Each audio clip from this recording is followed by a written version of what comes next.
21세기는 저는 네 가지의 중요한 트렌드를 알고 있으면 된다고 생각을 해요.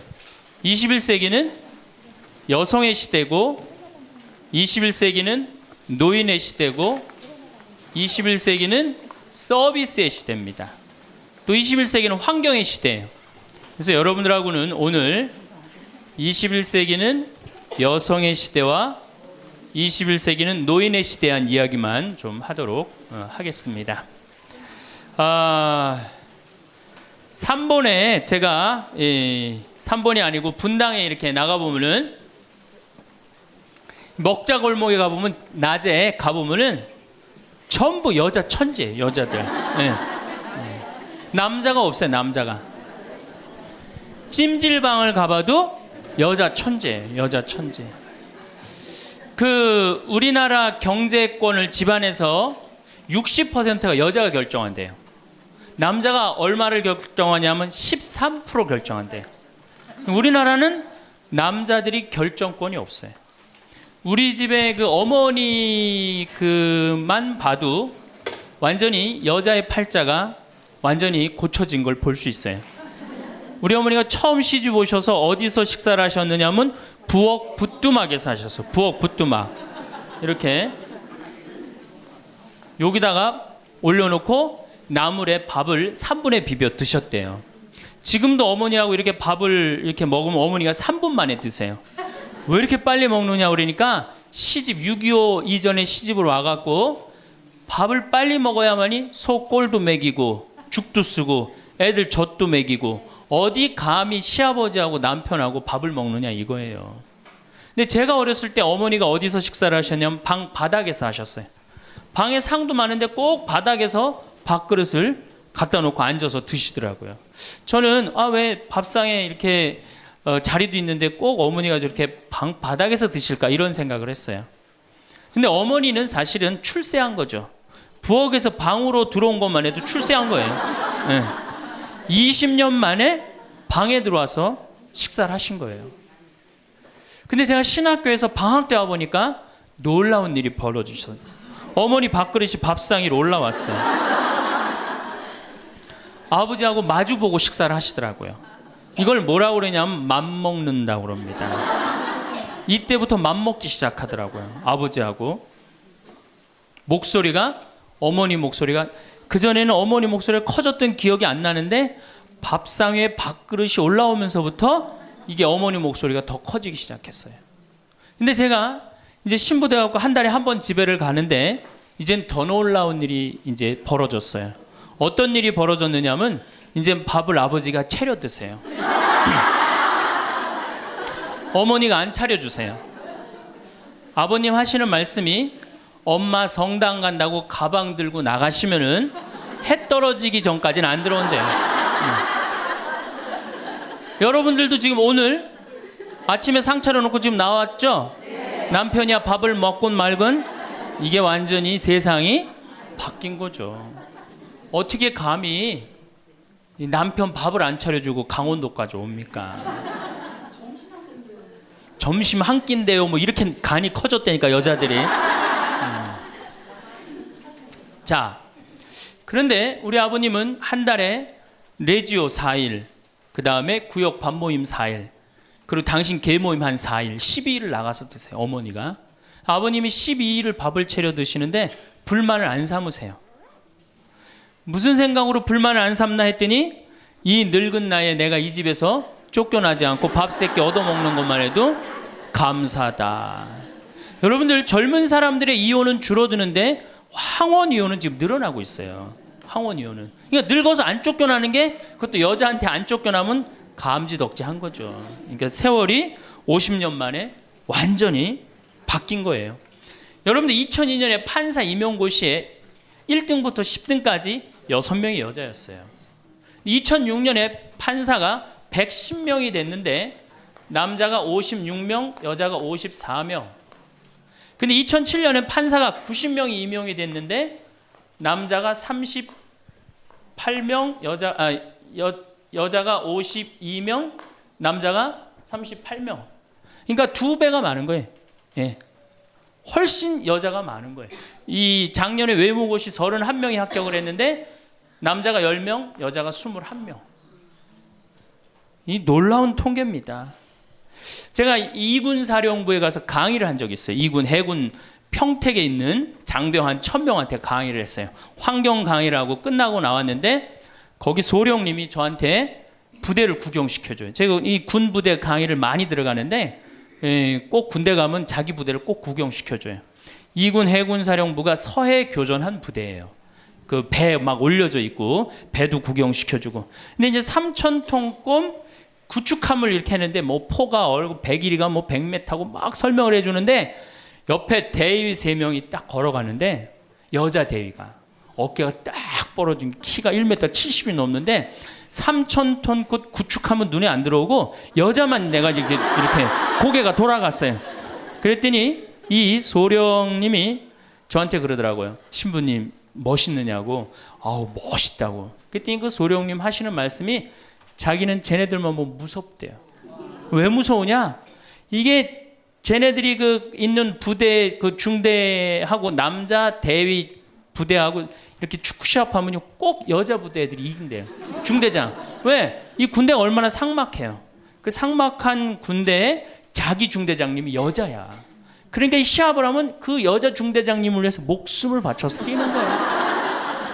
그래서 그 소령 얘기가 이제 곧 여자 장군 나올 거라고. 이제 곧 여자 장군 나올 겁니다. 이제는. 정말 제가 3번에 가서 한번 강의를 한 적이 있어요. 한 7, 8년 전에 고등학교 전교 1등부터 10등까지 9명이 여자예요. 남자 딱 1명이에요. 남자 딱 1명. 안산에 보니까 전교 1등부터 10등까지 1등부터 5등까지는 다 여자예요. 그러니까 요즘 남자애들이 왜 이렇게 시험을 못 보느냐? 컴퓨터 게임 때문에. 그 다음에 음란 사이트 때문에. 그 다음에 개떼처럼 돌아다니는 특성 때문에 남자애들이 여자애들을 따라갈 수가 없대. 혹시 우리 집에 남자만 아들만 낳았다 손 들어보세요. 우리 집에 아들만 있다 손 들어보세요. 이 집은 이제 망한 거예요.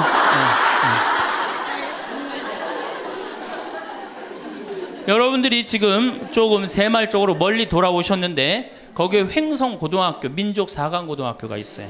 그런데 10년 전에는 여학생이 한 명도 입학을 못했어요. 근데 재작년부터 여학생이 훨씬 많이 입학을 합니다. 어딜 가도 여자가 약진을 하고 있어요. 2007년 여러분들 의사, 변호사, 회계사, 약사 이거 고소득 일자리에 70%가 여자가 차지해요. 남자는 30%밖에 못 차지해요. 그러니까 완전히 이 여자 세상에 온 거죠. 일본의 골드만삭스라는 이게 굉장히 중요한 통계인데 이 여성들이 얼마나 중요하냐? 115개 기업을 조사를 했는데 여성 이사가 있는 회사는 10년간 일본이 90년서부터 2000년까지 0% 성장을 하죠. 10년간 주식이 96% 오른 건 다 여성 이사가 있는 회사만. 그때 일본은 전체적으로 몇 프로 올랐느냐? 13% 올랐다는 거예요. 우리 집에 이제 딸이 있다. 그렇다면 이제 역사의 한 페이지를 장식할 인물이 나올 거예요. 여기 계신 분들 중에 내가 아들을 놓으면은 처음에 아들이 고추 달고 딱 나오면 뭔가 여자로서 일을 해낸 것 같죠. 그렇죠? 내가 드디어 이 시집에 와서 이 집에 이제 대를 잇는구나. 그리고 이놈이 이제 고추를 달고 막 뛰어다니면 그렇게 뿌듯하대요. 쳐다만 봐도. 그렇죠? 근데 이제 이놈이 이제 고등학교에 가고 콧수염이 나기 시작하면은 멀어지는 거예요. 사촌이 돼버리는 거예요. 사촌이. 엄마를 봐도 말도 안 하고 씩 자기 방에 들어가고 다정하게 말 건네는 게 없어요. 뭐 어렸을 때 막 안기기도 했는데 이건 뭐 자기보다 훨씬 큰 놈이 안기지도 않고. 이 대학교 가면은 얼굴 보기 힘들어지는 팔촌이 됩니다. 이제 장가를 가면 이제 사돈이 돼버리죠.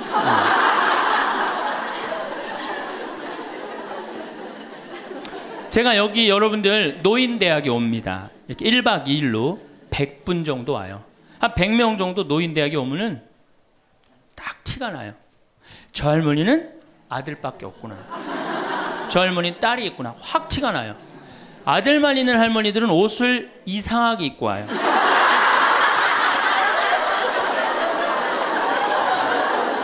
그 몸빼 바지 비슷한 거 입고 와요. 아들만 있나요? 아니 관광버스를 타고 여기까지 오는데 1박 2일을 오는데 멋을 좀 내야 되는데 하여튼 몸빼 바지 비슷한 거 입고 와요. 파마를 해도 어떻게 하고 오느냐? 철모 뒤집어 쓴 거 같이 이렇게 하고 와요. 파마를 하고 와도. 그냥 물어보면 제가 물어봐요. 할머니 아들밖에 없죠? 그러니까 아들밖에 없대. 아니 사둔 아들이 엄마가 철모를 뒤집어 쓰든 몸빼 바지를 입든 관심 없습니다. 근데 딸이 있는 할머니들은 틀려요. 딸이 있는 할머니들은 이 스카프를 하고 와도 색깔이 벌써 뭐 보라색에 벌써 틀려요. 이 파마 웨이브가 틀려요. 딸이 있는 할머니들은. 네, 딸이 있는 할머니들은 파마 웨이브가 틀려요.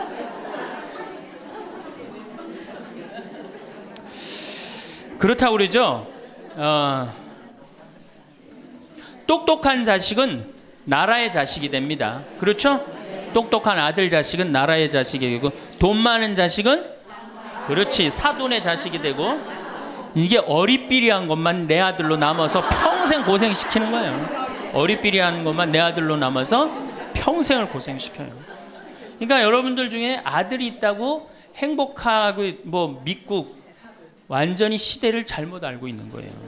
이제는 늙어서도 아들이 있어도 소용이 없는 시대다. 21세기는 자고로 누구의 시대냐? 여성의 시대다. 여성을 무시하면 어떤 공동체든 망하게 되어 있습니다. 어떤 공동체든. 우리나라에서 돈 제일 많이 버는 기업이 삼성이에요. 여성 이사가 제일 많은 회사가 삼성입니다. 아프가니스탄 여성 글도 안 가르쳐요. 그러니까 굶는 거예요. 샘 월튼이라는 분이 있어요. 이분이 누구냐면 월마트 창시자예요. 월마트 아시죠? 세계 최대의 기업이죠. 이 양반이 이제 세상 떠났는데 이 양반이 뭐라고 그랬냐면 당신 회사에 결정권을 가지고 있는 여성 이사가 30%가 넘지 않는다면 당신 회사는 10년 후에 망할 걸로 생각해라. 그렇게 얘기를 했어요. 그러니까 이제는 사회에 돈 쓰는 주체는 다 누구예요? 다 여자예요. 제가 수없는 강의를 해도 내 강의를 듣는 대부분은 다 누구예요? 여자들이에요. 남자는 그 시간에 어디가 있어요? 노예처럼 돈 벌러 나가면은 그거 먹으러 다녀, 강의 들으러 다녀. 그러니까 돈을 쓰는 주체가 여성이기 때문에 여성을 이해하지 못하는 공동체는 망하게 돼 있어요. 그 많은 기업가들이 그걸 간파한 거예요. 제일 먼저 망할 때가 어디야? 한국 천주교. 모든 결정권이 누가 있어요? 남자들이 있잖아요. 주교님, 신부님들이 다 결정하잖아요. 난 걱정이 앞서요.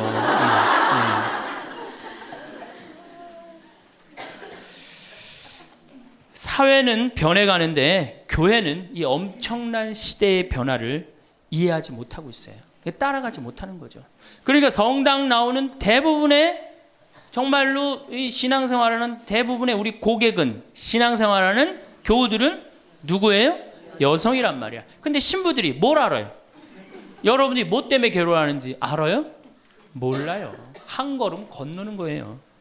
이 늙은 나이 드신 할머니들은 뭐 때문에 괴로워요? 그놈은 며느리 때문에 괴롭잖아요. 근데 우리가 며느리 때문에 괴로워하는 시어머니를 잘 이해합니까? 못하죠.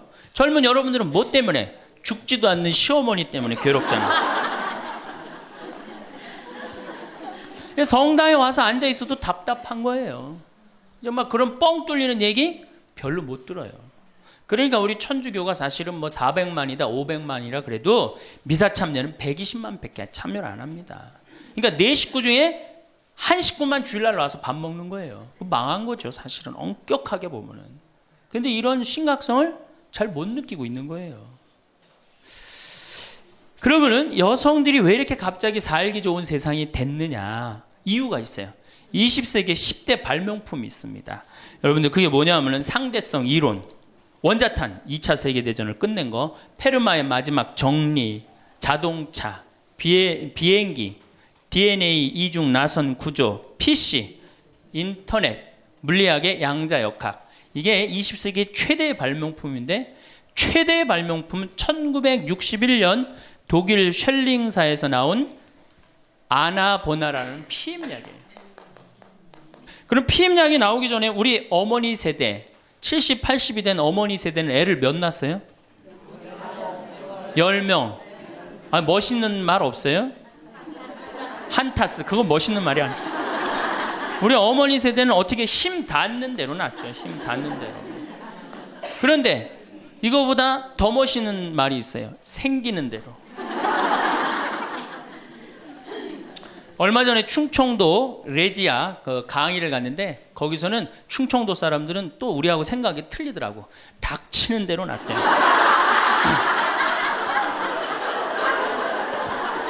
닥치는 대로 낳대요. 그러니까 우리 어머니 세대 16에 시집 갑니다. 그렇죠? 16 생식 능력 시작되면 그럼 배가 불러요. 16 시작하고 배가 부르면 17 되면 애가 하나 나와요. 애가 나오면 얼마나 바빠요. 젖 먹여줘야죠. 얼러줘야죠. 논일 나가야죠. 밭일 나가야죠. 우리는 어렸을 때 집에 누에를 키웠어요. 누에 뽕 먹여야죠. 얼마나 바빠요. 그런데 이게 아장아장 걸어다닐만 하면 19 되면 또 어떻게 돼? 또 배불러. 그 20 되면 또 하나 나와. 이 둘이 이제 아장아장 기어다니고 정신이 하나도 없죠. 22 되면 또 배불러요. 23 되면 또 나와요. 그러니까 어디 놀러 가고 싶어도 어떻게 하나는 포대기에 싸고 하나는 젖에 매달고 하나는 옆구리에 끼고 어딜 옛날에 여자들이 놀러를 가요. 집 밖 동네 밖 꿈도 못 꿨습니다. 이렇게 몇 가지 애를 놓냐면 40가지 애를 낳아요. 그러니까 몇 년 동안 애를 놓느냐면 25년 동안 애를 놓는 거예요. 25년 동안. 여러분들 이게 사람이에요? 25년 동안 애를 놓으면 이거는 애를 놓는 게 아니라 새끼 놓고 새끼 키우고 새끼 놓고 새끼 키우고 새끼 놓고 새끼 키우는 거예요. 그러니까 40에 내가 애를 놓으면은 그 애는 내 첫 장남의 애하고 같이 자랍니다. 그러니까 옛날에 할머니들은 요즘 젊은이들은 다 우리 아가야 그러잖아요. 근데 옛날에 할머니는 다 뭐라 그래? 아이고 우리 새끼들 그러잖아요. 막내는 새끼로 안 보이죠. 강아지로 보입니다. 강아지. 아이고 우리 강아지. 그러니까 25년 동안 저렇게 새끼 놓고 새끼 키운 여자 머릿속에 든 게 있느냐? 머릿속에 든 게 있을 수가 없어요. 그렇게 바쁜데 무슨 생각할 시간이 어디 있어요. 그래서 머릿속에 든 거 없는 여자가 집안일 챙겨나면 그 집 망한다. 그래서 암탉 꼬꼬댁 하우스 폭삭 그랬어요. 옛날에는. 그런데 이 피임약이 나오고부터 애가 줄어들기 시작합니다. 4명으로 3명으로 2명으로 이젠 1.05명으로 줄어들었어요. 여자가 애 놓는 시간이 1년으로 줄어들었어요. 1년으로. 여자한테 몇 년의 시간이 자유시간이 주어져요? 24년의 자유시간이 주어진 거예요. 자, 24년 동안 여자들이 사법고시 보고 행정고시 보고 외무고시 보고 육사 가고 해사 가고 공군사관학교 가고 경찰대학 뭐 1, 2, 3등 수석 졸업 육사 해사 수석 졸업 이건 다 이제 옛날 얘기에 다 휩습니다. 그러니까 여러분들 가정에 우리 집에 아들만 있다. 이 집은 뭐예요? 망한 거예요. 그래서 내가 딸을 둘 놓으면 뭐? 금메달. 그렇죠? 아들 하나 딸 하나 놓으면 은메달. 아들만 둘 놓으면 목메달. 그래 목메달. 동메달이 아니에요. 목메달이에요. 목메달은.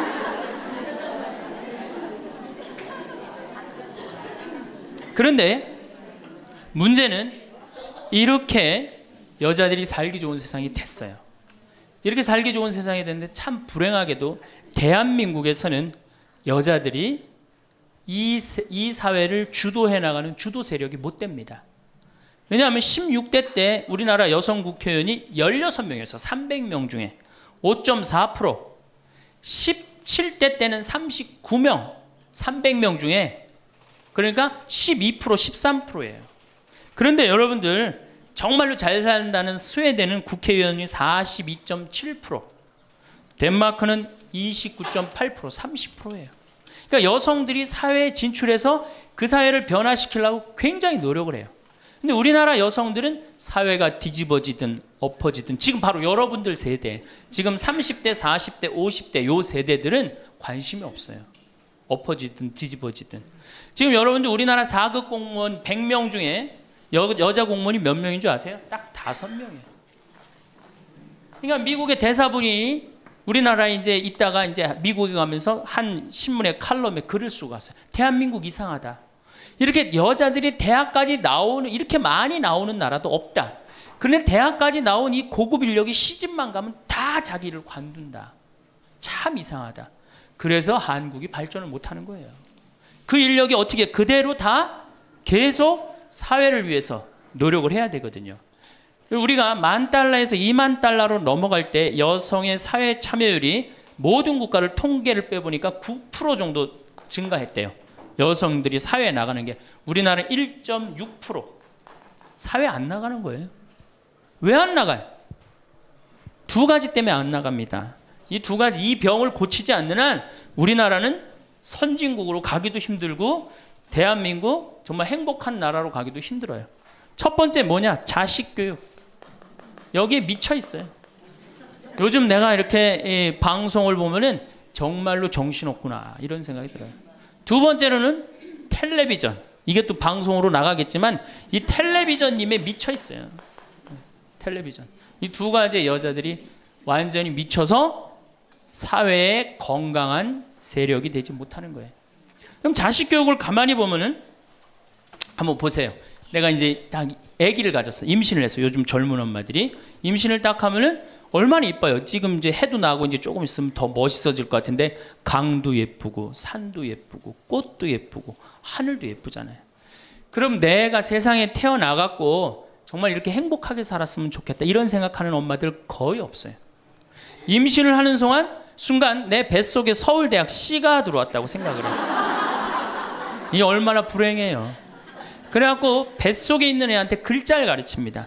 도화지를 이렇게 오려서 대한민국, 대통령, 뭐 변호사 뭐 이런 거. 그 다음에 이제 요즘 또 2개 국어를 알아듣는다고 How are you today my baby? It's raining. 비 온다 이거죠 오늘. 사실 여러분들 태아는 뱃속에 있으면서 10달 동안 잔다고 그래요. 그 애한테 무슨, 그래서 그걸 뭐라 그래? 태교라고 그러잖아. 교육을 시키는 거 뱃속에 있을 때부터. 얼마나 불행합니까? 뱃속에 있을 때부터 교육을 받으니. 그러니까 엄마의 태를 열고 세상에 나왔어. 그래갖고 3번에 이제 아파트촌이죠. 아파트를 통해서 수리산을 너무너무 보고 싶어 애가. 구름도 보고 싶고 눈도 보고 싶고. 근데 이 잔인한 엄마들이, 아니 아무 생각 없는 엄마들이 아파트 베란다 창문에 한쪽에는 가나다라마바 차타카타를 붙여놓고 한쪽에는 A, B, C, D, E, F, G를 붙여. 수리산을 보고 싶어도 보여요 안 보여요? 글자에 가려서 안 보이는 거예요. 내가 누워서 모빌이 돌아가는데 기억 니은 디귿 리을이 막 돌아가요. 모빌이. 겨다닐만 하면은 엄마들이 텔레비에는 텔레비전이라고 써놓고 냉장고에는 냉장고라고 써놓고 의자에는 의자라고 써놓고. 그러니까 애들이 겨다닐 때마다 글자가 없는 데가 없어요. 그러니까 요즘 애들이 몇 살이면 한글 띱니까? 5살이면 4살 띄어요? 5살이면 한글 띄어요. 여기 계신 분 중에 초등학교 들어가기 전에 한글 띄신 분들 계세요? 없을걸요? 저는 초등학교 1학년 내내 받아쓰기 빵점이었어요. 기억나요? 1년 내내 빵점이었어요. 글자가 뭔 줄 알고 학교를 들어가요. 맨 뛰어놀다가 어머니가 어느 날 갑자기 여기다 수건 딱 달아주니까 이게 학교 가는 건가 보다 하고 학교 갔죠. 2학년 때 저는 한글 띄었어요. 근데 내가 5살에 한글을 띈다. 흥분됩니까? 안 됩니까? 드디어 우리 집에 천재 태어났다. 저한테 데리고 옵니다. 신부님 우리 애가 천재인가 봐요. 왜요? 텔레비에 나오는 글자 모르는 글자가 없어요. 5살밖에 안 됐는데 축복기도 좀 해주세요. 안수기도 해달라는 거죠. 그럼 내가 걔 머리에 손을 얹고 뭐라고 그러냐? 이제 네 인생은 쫑났다.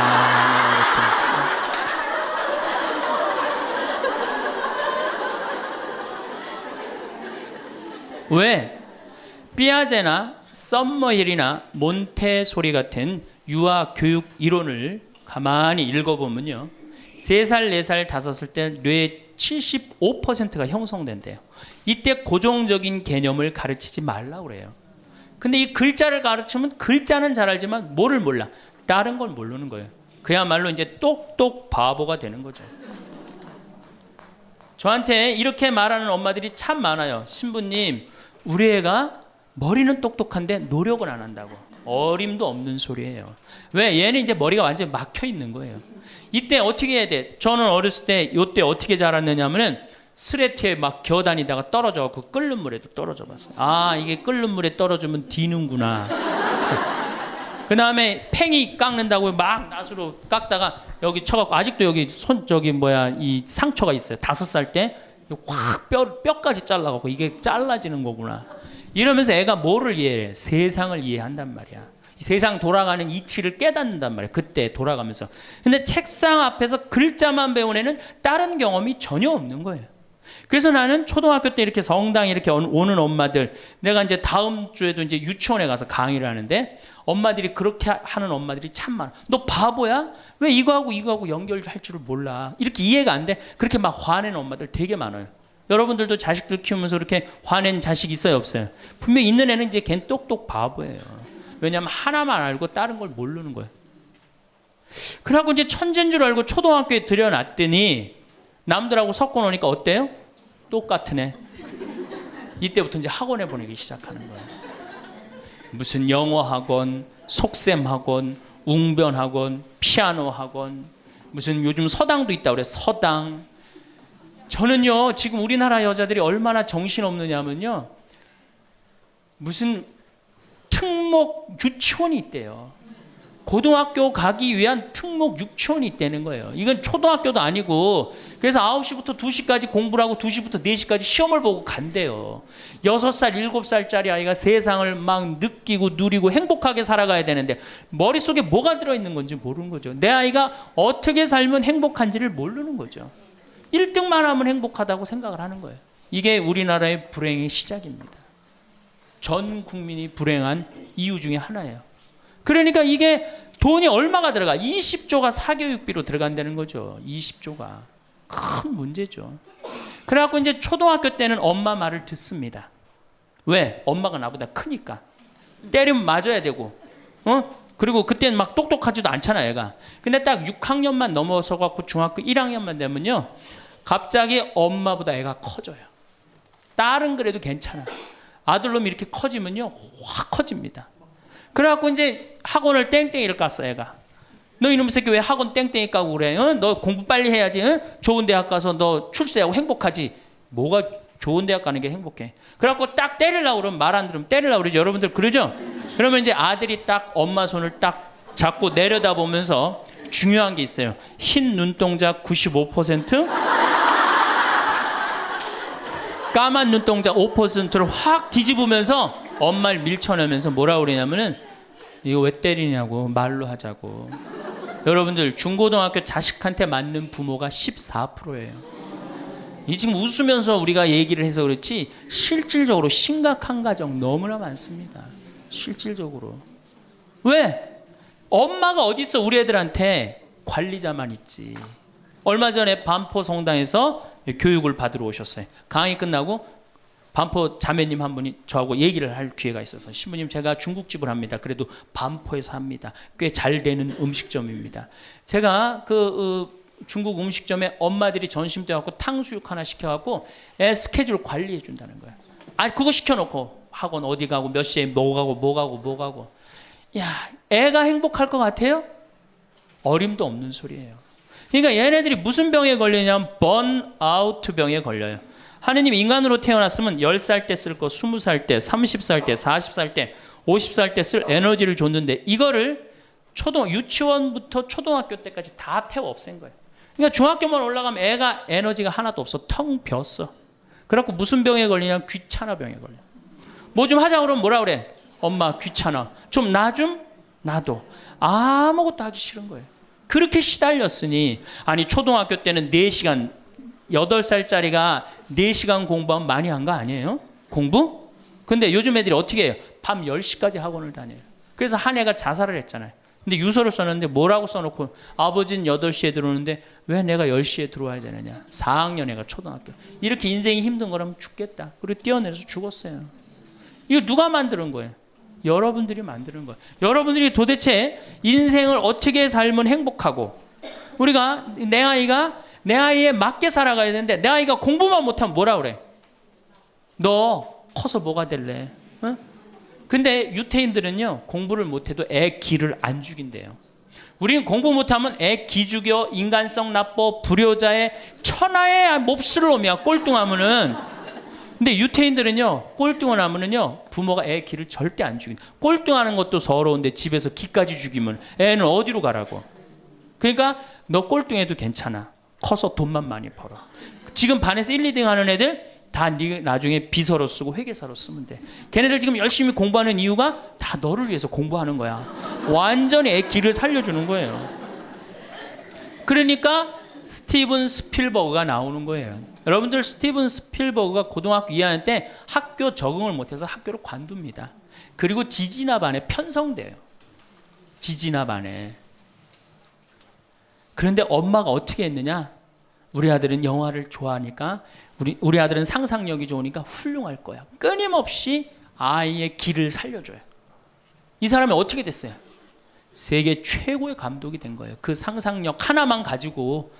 엄마가 만약에 공부 꼴 지지나반, 이 지지나반에 들어간 이 지질이 복도 없는 놈, 내가 팔자도 없지, 이랬다면 스티븐 스필버그가 나오지 않았을 거예요. 근데 우리나라는 꼴등하면 인간성 나쁘고 불효자고 부모님 마음 이해 못하고, 사실은 꼴등하는 애들이요, 여러분들 성격 좋은 애들이 꼴등하는 거예요. 이 유한 애들이 독한 놈들이 1등하는 거예요. 여러분들 자식들 중에 1등하는 애들이 있으면 독한 애들이에요. 그거 좋아할 거 하나도 없어요. 자, 이제 우리가 자녀들, 이제 엄마들이 무슨 생각을 하냐면, 내가 내 아이를 정말로 행복하게 키운다는 생각, 아니면 차라리 신앙으로도 키워야 되는데, 이게 대학에 미쳐 있기 때문에 중학교 3학년, 고등학교 3학년 때 미사를 안 나가면은 은근히 눈을 감아줘요. 은근히 눈을 감아줘요. 이때 막 강하게 얘기를 안 합니다. 근데 사실 이게 이제 우리가 정말로 잘못 키우는 거죠. 자식을 완전히 잘못 키우는 거예요. 우리가 우리 자식들을 질서를 알게 키우든가, 아니면 예의를 알게 키우든가, 아니면 사랑을 알게 키우든가, 봉사를 알게 키워야 되는데, 너 편안하고 너 1등만 하면 최고야. 네가 1등만 하면 모든 게 다 용서돼. 그런 거예요. 우리가 얼마나 자식을 잘못 키우느냐 하면, 제가 이제 20년 전이에요. 신학교 졸업하고 내 동창 신학생하고 제주도 여행을 가기로 했어요. 근데 내가 이제 혼자 이제 돈이 없어갖고 이제 나하고 같이 가서 부산에 가서 비행기를 tas어요. 24년 만에 처음으로 비행기를 탄 거예요. 참 굉장히 설레고 막 기대되더라고. 그래서 창가에 앉으면 막 밑에 내려다 보이는 거, 막 꽃피는 팔도강산의 마지막 해가 그 장면이었어요. 비행기 타고 막 아래 내려다 보는 거. 그래서 나도 그걸 꿈꾸면서 나 비행기를 탔어요. 근데 마침 주님께서 날 도와주셔갖고 제가 창가에 딱 앉았어요. 그럼 내 옆에 내 신학생이 옆에 앉고, 그래갖고 뭐 폼을 있는 대로 막 바깥에 내다보고 막 난리를 치는데, 저쪽에서 이제 젊은 엄마가 한 5살짜리 아이의 손을 잡고 또박또박 걸었는데 왠지 불안하더라고. 그러니 아니나 달라 바로 내 옆자리, 내 좌석 옆자리에 딱 앉는 거예요. 근데 이 5살짜리 놈이 엄마한테 졸르기 시작하는 거야. 엄마, 나 창가에 앉고 싶다는 거예요. 그런데 이 엄마가 안 돼. 여긴 네 자리고 저긴 저 형 자리이기 때문에 너는 여기 앉아서 가야 돼. 이렇게 말하면 얼마나 좋겠어요. 내 쪽 확 돌아서더니, 학생, 우리 아들이 처음 비행기를 타는데 창가에 앉고 싶으니까 자리 좀 양보해 달라는 거예요.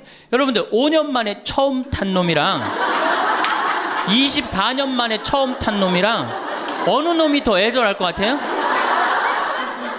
이건 24년 만에 탄 놈이 훨씬 애절해요. 그런데 제가 나도 처음 탔기 때문에 자리를 못 양보하겠다 이렇게 말할 수가 없더라고. 그래서 제가 자리를 양보했어요. 근데 이놈이 비행기가 뜨자마자부터 자는 거예요. 내가 내리는 동안 내내 째려보면서 결심한 게 있어요. 내가 죽을 때까지 저놈 얘기를 하리라. 그래서 지금 하는 거예요. 지금 20년째 지금 하고 있어요. 근데 내가 이제 배를 타고 목포로 와서 이제 기차를 타고 올라오는데, 목포에서 조금 광주쯤 지났을 거예요. 어떤 아이가 초등학교 한 4학년쯤 되는 애가 막 땀을 막 삐질삐질 흘리면서 배를 움켜쥐더라고요. 너 왜 그러냐니까 배가 너무 아프대. 나는 이제 좌석이 있고 그 안에 서서 있는데, 비행기 자리도 내준 놈이 기차 자리 하나 못 내주겠어요? 너 여기 와서 앉아라. 나 괜찮으니까. 그래갖고 얘가 이제 내 자리에 앉아서 30분을 가는데 그 엄마가 한참 보더니 일으키더라고요. 너 일어나라고. 그 학생한테 자리를 내주라고. 나 괜찮다고. 근데 그 엄마 말이 아직도 기억에 나요. 내 아이가 난 질서를 아는 아이로 자랐으면 좋겠다. 아프다고 이렇게 다 하면은 나중에 커서 얘가 뭘 알겠냐. 자기 편안한 대로 살 거 아니냐. 그러니까 나를 도와달라고 그 엄마가 그러더라고요. 이제 시간이 지나서 나는 그렇게 지금 그 비행기에서 내 자리 뺏은 놈은 지금도 엄마 속을 썩일 거고 그 기차 자리에서 일어난 아이는 지금 엄마의 영광이 됐을 거예요. 근데 우리가 자식을 키울 때 어떤 기준으로 키우느냐 이 굉장히 중요합니다.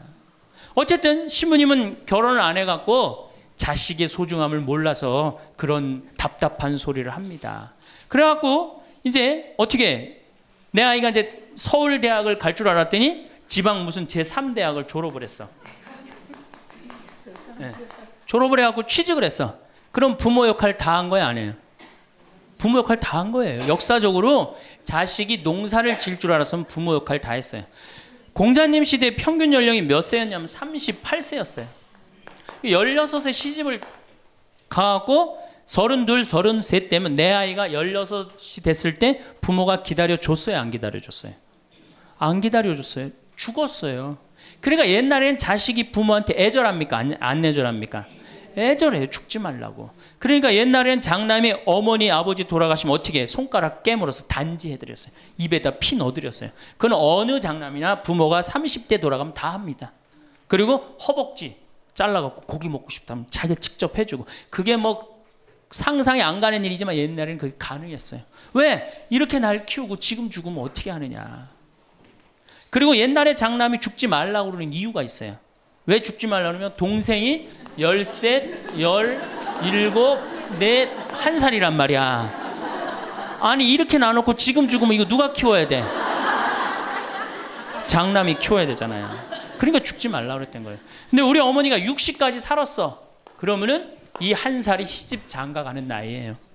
그러니까 장남이 너무 고맙다고 이렇게 내 동생 다 키워줘서 너무 고맙다고 잔치를 해준 게 바로 회갑 잔치, 환갑 잔치예요. 그러니까 옛날에는 환갑이 굉장히 의미가 있었어. 그런데 요즘은 환갑을 차려줬는데도 이게 안 죽네.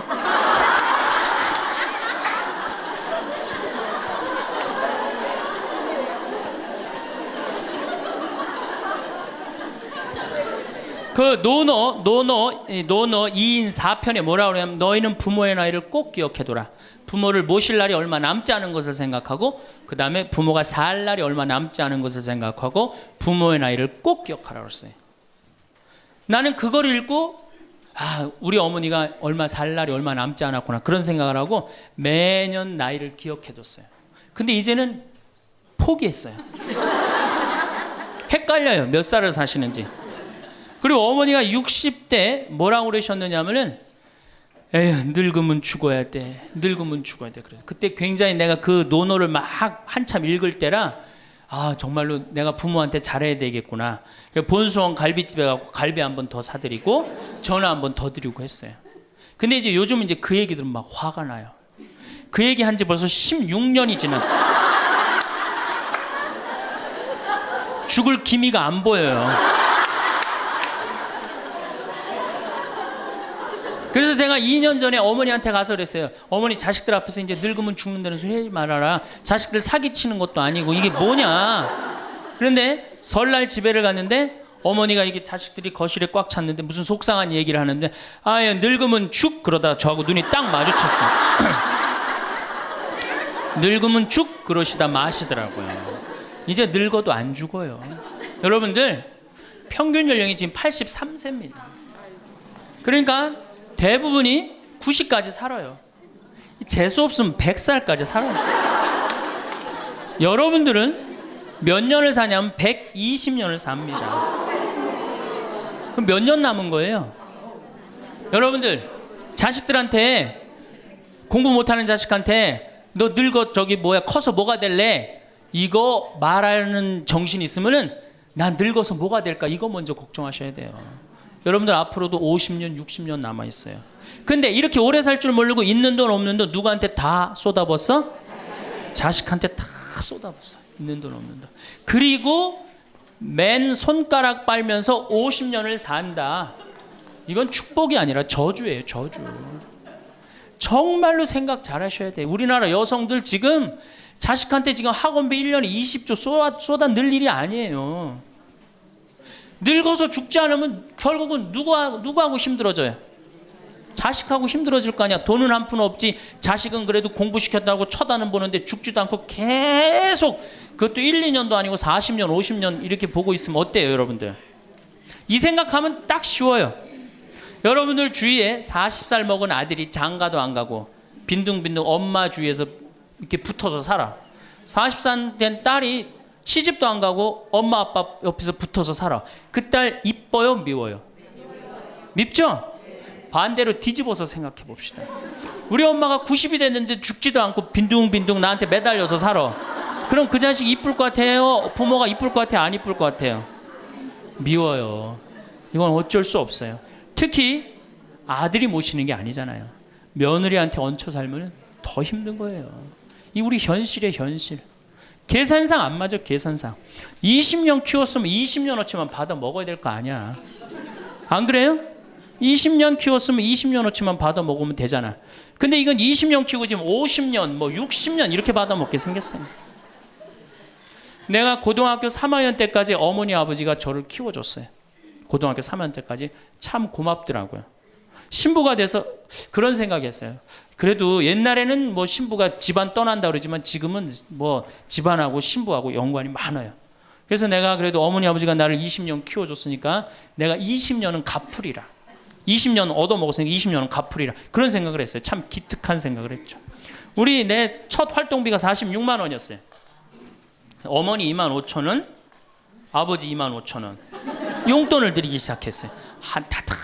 지금 17년째 한 달도 안 빠지고 용돈을 드려요. 지금은 좀 많이 드리죠. 뭐 강의 다니고 그러니까 조금 제가 강사료 있으면 한 달에 뭐 5번, 6번 강의를 나가니까 그 강사료 중에 하나만 나눠줘도 용돈 많이 드리는 거예요. 17년 드려요. 한 달도 안 빠지고. 제가 생각해도 제가 기특해요.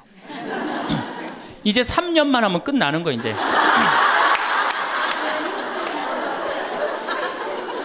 3년만 하면 끝나는데 집에 가보면은요 3년으로 끝날 것 같지가 않아요. 아버지가 막 지리산 꼭대기까지 뛰어 올라갔다가 뛰어내요. 이 심각한 문제입니다. 네. 그러니까 아버님이 이렇게 지금 이제 78이신데 우리 큰형님 형님으로 동네에서는 알고 있어요. 근데 여러분도 한번 생각을 해보세요. 내가 돈 없이 정말로 50년을 자식한테 얹혀서 산다. 그럼 어느 자식이 그 부모한테 효도를 끝까지 할 수 있겠느냐. 이거 불가능한 거예요. 여러분들 지금 내가 자식 잘 키우면 호강할 거라고 생각하죠? 어린 반푼어치도 없는 소리예요. 잘 키워놓은 자식은 나라의 자식 됩니다. 돈 많은 자식은 얼굴 구경하기 힘들어요. 예. 돈 있어갖고 이민을 가면 자식하고 어떤 관계 된다고 그래요? 요즘 그 유명하죠? 해외 동포 된대잖아요. 아들하고 나하고 해외 동포 된다고 그러잖아요. 근데 이제 여러분들만 이제 안 죽는 게 문제가 아니에요. 우리 신부들도 안 죽네.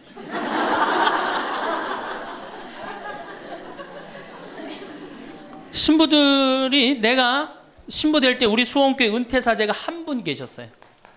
한 분 계시는데 지금 19분 계세요. 19분이 우리가 은퇴기금을 모았는데 벌써 다 쓰셨어요. 그리고 이제 죽지도 않고 그대로 가세요. 지금 여기 지금 우리 교구의 최고 원로 신부님 지금 와 계시거든요. 예, 와 계신데 지금 이제 83인지 4인지 또 헷갈리는데 예, 계신데 건강하세요. 제가 보기엔 한 95까지 사실 것 같아요. 그러니까 참 우리 신부들, 여러분들은 그나마 손자도 있고 손녀도 있지. 우리 신부들은 아무것도 없잖아. 은퇴하면은 땡이에요, 땡. 교우들이 찾아와요. 이거 1년 겨우 찾아고 1년 지나고 나면 내가 은퇴 신부님들 가보면 하루 종일 혼자 계세요. 그것도 1년 365일. 그러니까 이탈리아는 어떻게 은퇴를 안 합니다. 신부님들이. 절대 은퇴 안 해. 왜? 외로운 걸 아니까. 이 실제로 있었던 일인데 93살 먹은 할아버지 신부님이 은퇴를 안 하는 거예요. 이 여러분들 시어머니 93살 되면 제정신이에요? 제정신 아니에요? 아니 93살 먹은 신부님이 93살이 정신이 오락가락 하는 거예요. 그러니까 이게 이 신부님이 혼배 때 이제 장례 강론하고 장례 때 혼배 강론하고 막 이러는 거예요. 주교님이 머리가 아픈 거예요. 그래서 하루는 주교님이 찾아가서 신부님한테 신부님 이렇게 은퇴하라고 그래도 은퇴도 안 하시고 이렇게 맨날 이렇게 헷갈려 하시고 하니 내가 보자 하나 보내줄 테니 그 보자 받아갖고 어려운 건 보자를 시켜라. 그래서 신부님도 너무 기분이 좋대. 보자가 딱 온다 그러니까. 보자가 왔는데 70살짜리를 보내는 거예요. 70살짜리를 보내는 거예요.